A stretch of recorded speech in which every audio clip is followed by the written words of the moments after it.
you searching for in life? What is every person searching for in life?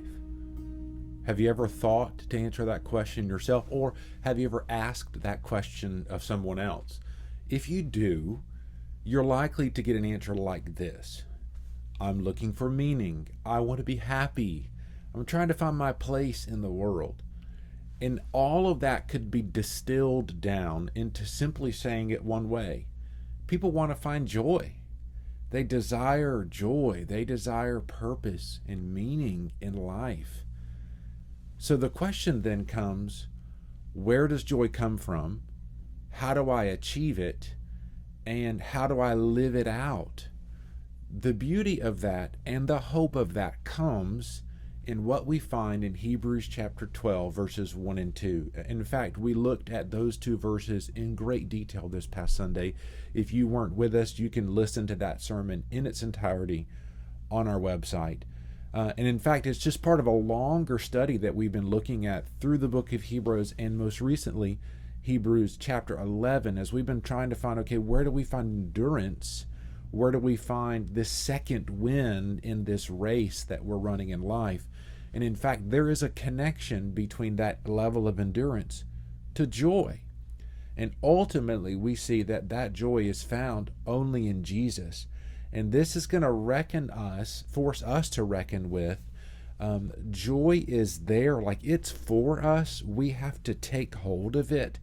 But it means then that we also, if I want to look for joy, I've got to look away from some other things. And Hebrews 12:1 kind of urges us, like, okay, there's some things that distract us, and they're not all bad things. Like, there are some things, it may be my reputation, it may be my pride, it may be my own desires and my own plan that I have, maybe even being some sin habits in my life, and we unpack that in greater detail. But there is this intersection that we have to come through in life that said, I'm not going to look to find happiness in things that I have or things that I do. I'm going to look away from those distractions, and instead I'm going to look for joy in Jesus and in how Jesus modeled it, because Jesus demonstrated by faith and a willingness to submit to God's authority and God's plan.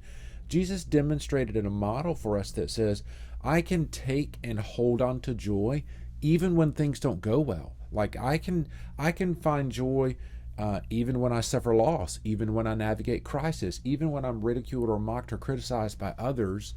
We can take joy in those moments when we rest in who Jesus has called us to be, and the mission that God has commanded for us, and ultimately in the promise of our future with Him.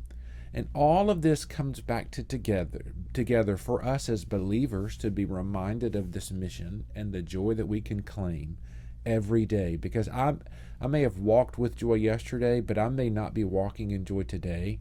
And that's an attitude of my heart and a willful choice to discipline myself every day.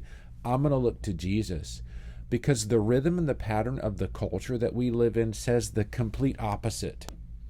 This also gives us a little bit of perspective when we're beginning to have gospel conversations with others, because that starting question of, hey, what are you looking for? Do you want joy? Okay, well, let me tell you where to find it. It is not in what the world tells you to do. It's not in yourself. It's not in your possessions. It's not in your reputation. It's actually in surrendering all of that and walking in submission and in humility for God and with Him.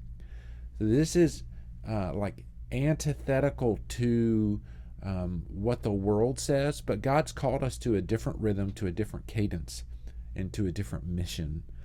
And I hope today, honestly, this thought brings up more questions than it does answers. And that tension, I think, is good, because that tension is the reality or the wrestling with Romans 12:1 and 2, what the pattern of the world versus what the renewing of my mind should require. And the opportunity is, okay, I'm going to look up to Jesus and say, Lord, I don't have all the answers. I don't know it all, but I want to do it your way, and I want to do it for you. And so I'm going to take joy in that. And there is joy then ultimately in Jesus and then a reminder that we're not alone. In fact, that goes all the way back to everything through Hebrews 11 and even the way 12 verse 1 starts. Like, we're surrounded by this community of people. Some of that community consists of people that are doing life with us now, and some of that community is people that have gone on before. So like, you can do it. I did it. You can too. And the example of their faith and modeling that for us should motivate us to move forward.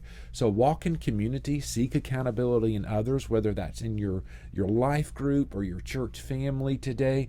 But ultimately, it's found in Jesus and in his promise to go with us, to lead us, and to look to him as our example today. I hope you find encouragement, and truthfully, I hope you find challenge and tension in what I've said today.